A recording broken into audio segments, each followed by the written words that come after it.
All right, am I back on? Jeez, I hate it when that messes up. All right, it hasn't happened in a while, but yeah, I think we're good now.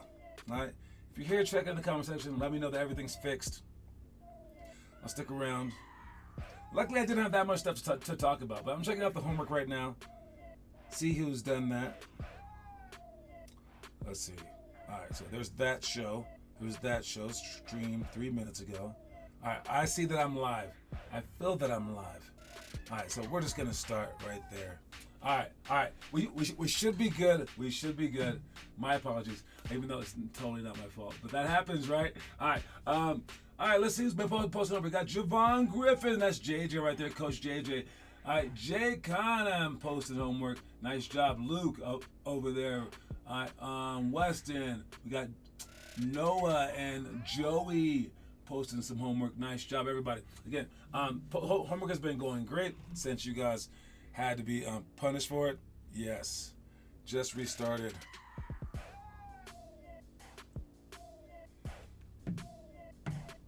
All right, so yeah, someone just texted me about the live stream. Sorry about that, but it has restarted on another stream. All right, and that's this one that we're on right now.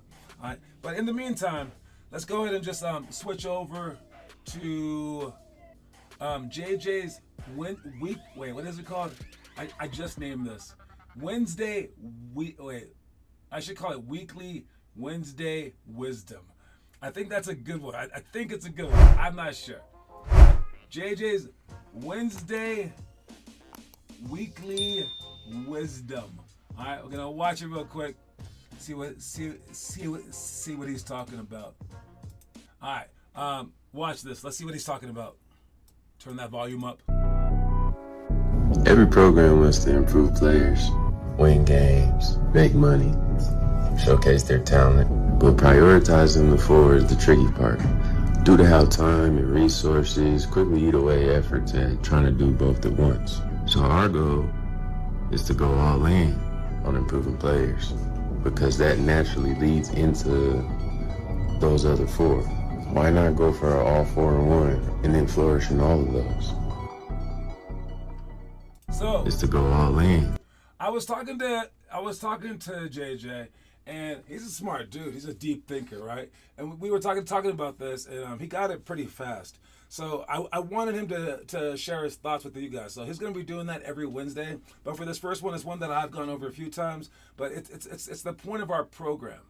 It's the point of our program, and it's the trick of our program. All right? Our program uses this main trick, and I hope other people start to use it.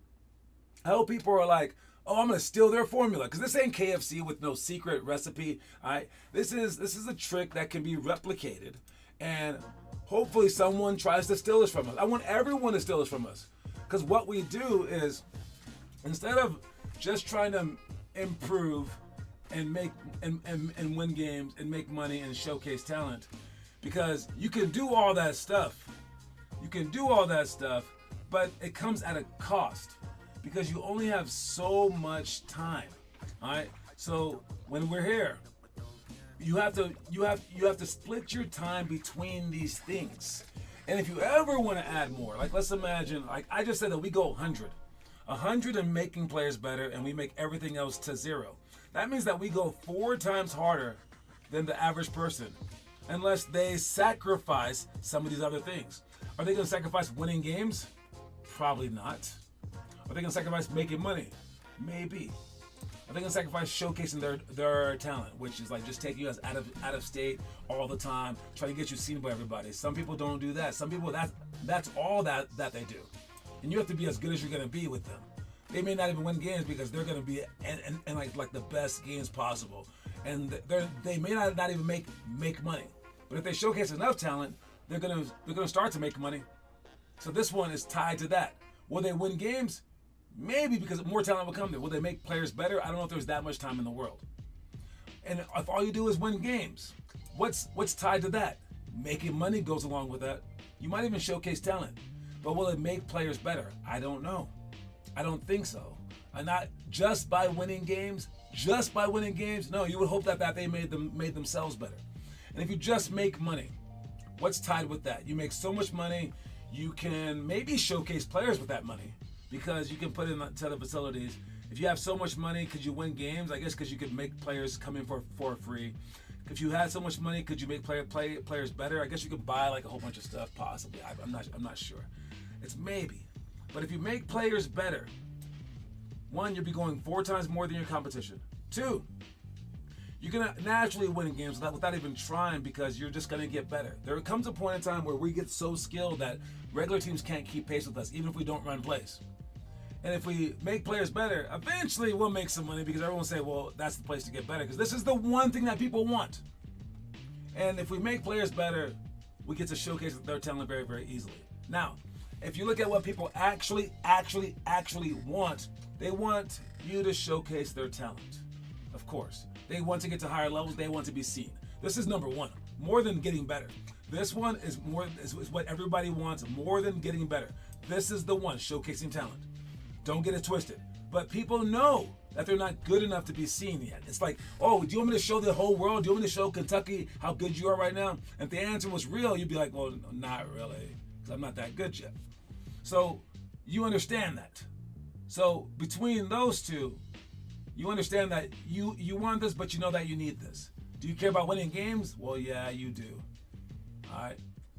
But do you care about the program making money? I don't think that you actually do, even though that would help a lot. So our way is just to ditch all this stuff because as soon as you start balancing act stuff, we're only making you this much better rather than this. We're not spending any time or that much time on any of these. We might, honestly, we might pushing them a little bit, of course, right? All right, but we are trying to get this up to as high as we possibly can.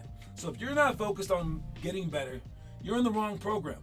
This is all that we care about. Do we care about you making friends with people? Do that on your own time. Or do we care about the teams representing themselves as best as they can to make use of all the skill that you have? Not really. All right, it's sad. Do I think that there's a place in the game for that? I do, but it's just not in our program because we're trying to expedite this making player better thing. Why? Because most of us are further behind than we want to be.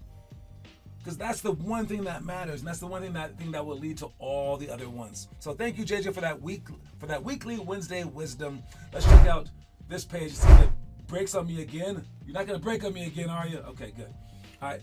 Homework: 3, 4, 5, 4, 3, 2, 1. Run. Countdown game. 1-on-1 sprint. Successive dribble shots. Diagonal hurdle layup and sandbag slides are all coming up here soon. Next on Friday. Today we're doing alley-oops. All right, for these alley-oops, we don't have a video for it, so I'll just tell you. You can just do routine alley-oops to each other, like in a line. You can go alley-oops to air reverse layup, maybe. You go alley-oops off the bounce. Alley-oops off the backboard to yourself. Alley-oops off the backboard to your teammate. Alley-oops behind the back alley-oop. I don't care. Throw alley-oops so that you can practice your aim and so you can practice your catching the ball in the air and then scoring. All right, so that's what we're doing. It's a small part of the game, but it's a very fun part of the game, so have some fun with this. All right, wall passes. We do have a video for that, but it's right hand. Throw the ball 10 times. Throw the ball left hand 10 times to itself. Make sure that you're twisting your body off the wall. Throw the ball to both hands, back and forth, and then go behind the back right hand, behind the back left hand, each one of them 10 times a piece. Deflect to layup, it's how we deny. All right, and when we deflect, we try to time the pass made to the wing. We steal it with the inside hand, then go for our own layup. We'll show that one. Zigzag sprint D. It's what Kieran's great at. Guarding someone full court, where you just turn them. You don't try to guard anybody. You just sprint and turn them. Sprint and turn them. Sprint and turn them. So watch that in a second. We also don't have a video for anchor layups, making it today, but it's the balls on both blocks. You have one person in the middle with 2 people putting the balls down on each block, and you run to the ball. You pick the ball up and put it by your ear. All right, but you want to keep your anchor foot close to the basket. You don't pick it up with 2 feet right by the ball. You stretch out, you lunge for the ball, then put the ball up by your ear, then you put your feet closer together, jump and twist and score, then you sprint to the other one as that guy puts the ball down to that one. Everyone shoots 10 times and then you switch spots. 3 people per group, so 2 people can put the ball down. That's that drill. And then point blank layups, you have 30 seconds to see how many point blank layups that you can score. And you just see how many layups that you can make with the right hand first and then with the left hand. And would have just a race to 30. A good score would be like, I don't know, like 35. In 30, nah, okay, less than that. So in 30 seconds, probably 28. Sometimes we do it for a minute, and some people get about 40, 45. If you can make a layup without touching the rim and it just goes straight through, make sure that you keep your hands up. Your arms should not be dropping below your eye level. All right, so keep your hands up. As for the other drills, let's watch them.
Drill, make sure that you throw the ball so that they can catch it, okay?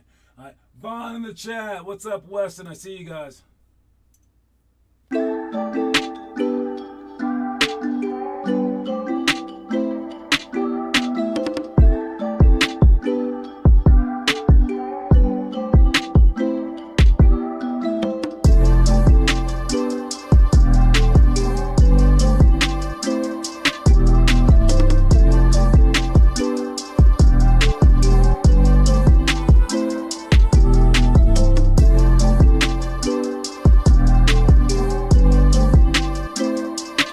Something that I didn't find out until college was just a sprint, and it's so weird, but make sure that you guys understand that. All right? You go from a slide with your opposite hand up.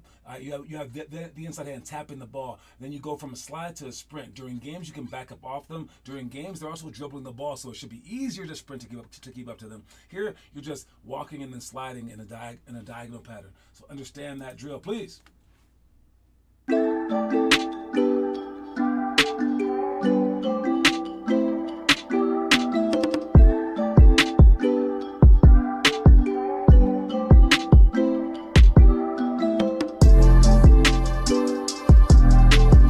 That one should be easy for most kids, but it proves to be pretty difficult for most. But it is what it is. You get about 30 seconds or a minute, depending on what the coach wants to do. Try to make the most in the gym. Right hand and then the left hand side. Let's check our trivia question of the day. How many different NBA franchises have won more than one championship? We are going to be doing this for a while because until Austin or Kieran or someone else gets to 5, we're going to keep going with this boat. And that's the question for today. How many different NBA franchises have won more than one championship? You're allowed one guess. That's just so people don't say 1, 2, 3, 4, 5, 6, 7, 8, 9. I said it. You're allowed one guess only. So don't guess. Just look it up. How many different NBA franchises have won more than one championship? A lot of ones have been won by the Boston Celtics. That's like a lot. So it kind of rules everybody else out, which totally sucks. And then, of course, the Lakers. We're second place now because the Boston Celtics won last year. But how many other teams have won? More than one, not just one.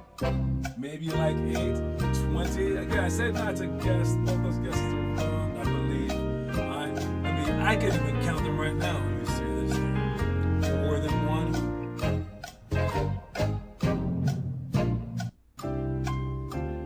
Yep. Neither one of those are the answer. You guys are just guessing. Anyone answer that by the end, you can't guess twice.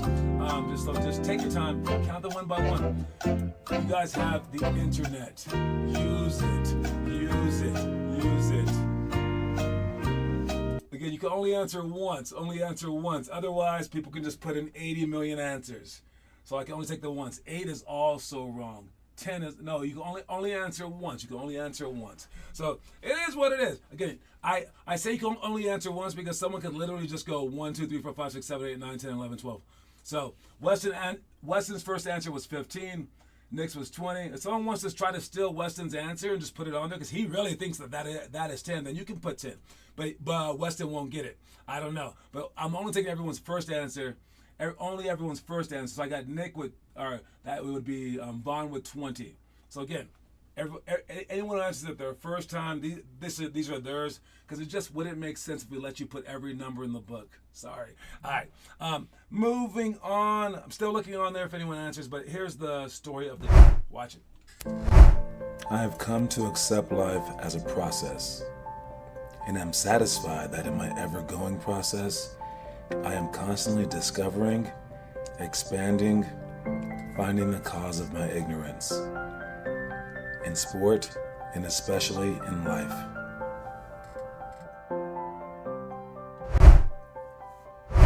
I like that so much because it shows growth outside of just basketball. All right, and what I like about it is this. I mean, he's talking about like as he's growing, he finds the cause of his ignorance as well. All right, it says, I have come to accept life as a process, and I'm satisfied that in my ever-going process, I am constantly discovering, expanding, finding the cause of my ignorance in sport and especially in life. I saw something where this guy had a turtle. Okay, it's gonna sound silly, but trust me, it's decent. The guy had a turtle, and it was given to him by his grandmother who died. But the turtle was like 68 years old, something like that. And this turtle had a huge beak, and they thought that was like the funniest thing. But it turns out, as he like put a picture of it on social media, that all these people were like, "What did you do to that turtle? You need to go get it's gonna kill it." It's like, what? And he said through the internet, because he found out that he was ignorant of this thing, and he sought help, and he gave it to a society that's gonna help the turtle out. And so many people don't act like that in life when you correct them. So many people, when you correct them, they get defensive. No matter what you say, and I'm guilty. But if you correct someone, you give someone feedback, they get defensive, and you can't act like that. Again, it says, "I've come to accept life as a process." Life is a process. It's not just a one and done. It's not just 4 months of work that we were talking about to Weston about before. It's a process, and it's ongoing. It's an ongoing process. As a guy who writes poetry, they say that no poem is ever finished. It's never completed. You're gonna keep improving it as you should. But no one's life is ever fulfilled as well. And you have to be satisfied with the ever-going process.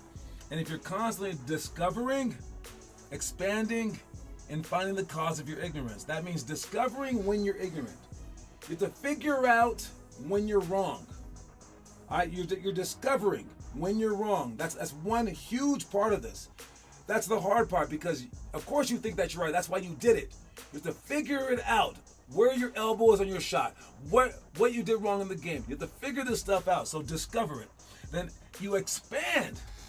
That means like keep going. Even after you've like improved on these things, now you find new things. You find new things that you're messing up on because you're trying to be perfect in this regard. And that's another hard part because that right there causes frustration.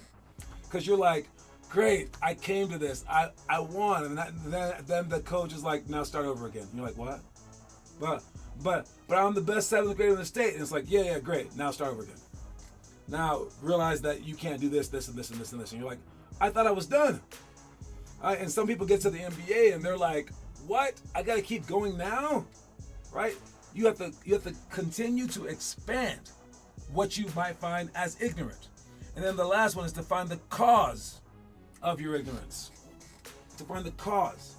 So that means you have to like delve deeply into it. And it's super embarrassing that you like lost at this. Super embarrassing that you didn't know this. Super hard to accept this, that you were imperfect. But you have to go deeply into it, so deeply into it that you find the root cause of it. That's hard to do.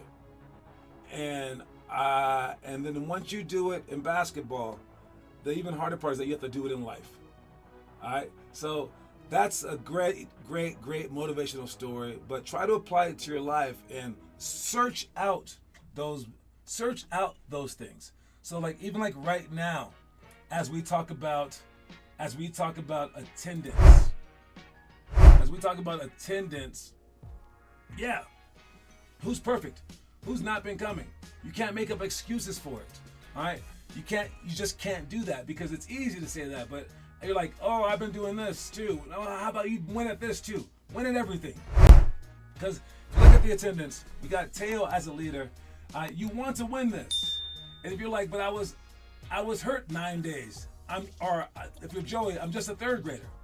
But you're third place. That's amazing. That's an amazing job. Josh, who did not come this much last year, is improving so much. Melo is leading the way as well. Our all-time Colorado leader is Noah right there. Even with high school, let's see if he can lead the way. All right, Trent is right behind him. Then we got Lincoln right there.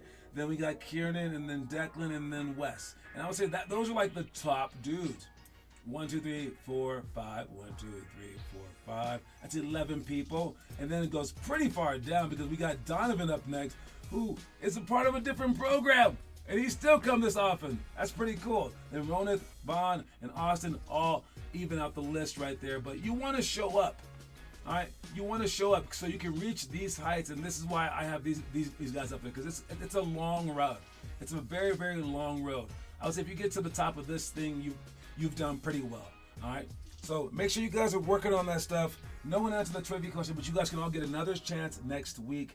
Remember, it's your first chance only, and I think that's my time. Don't forget the quote of the day is nothing ventured, nothing gained. I'll see everyone tonight. We're in we're at campus in Westlake still. All right. Make sure that you guys sign up. Make sure you guys show up. Make sure you guys work your hardest. All right. That's my time. Thanks a lot for joining me, guys. Peace out.